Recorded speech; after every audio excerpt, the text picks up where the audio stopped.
and lift off.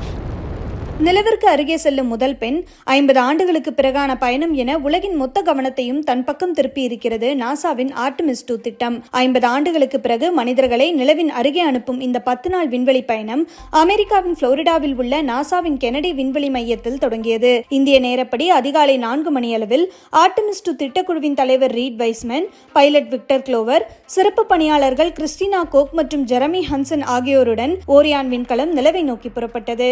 இதில் Christina Coke நிலவுக்கு அருகே செல்லும் முதல் விண்வெளி வீராங்கனை என்ற சிறப்பை பெற்றுள்ளார். நிலவின் மறுபக்கத்திற்கு அப்பால் சுமார் 7560 கிலோமீட்டர் தூரத்தை அடைந்து பூமிக்கு திரும்பும் இந்த பயணத்தின் போது சில ஆய்வுகளை மேற்கொள்ளவும் நாசா திட்டமிட்டுள்ளது. குறிப்பாக விண்வெளி வீரர்களின் இரத்த மாதிரியில் இருந்து சிறிய திசு மாதிரிகள் நிலவில் வளர்க்கப்படும். நிலவின் அருகேயான விண்வெளி பயணம் மனித உடலை பாதிக்குமா என்பதை அறியவே இந்த ஆய்வு மேற்கொள்ளப்படுவதாக நாசா விளக்கமளித்துள்ளது. அதோடு கதிர்வீச்சு வெளிப்பாடு, சுகாதாரம் மற்றும் மனித செயல்திறன் குறித்த தரவுகளை சேகரிப்பதும் முக்கிய நோக்கமாக உள்ளது.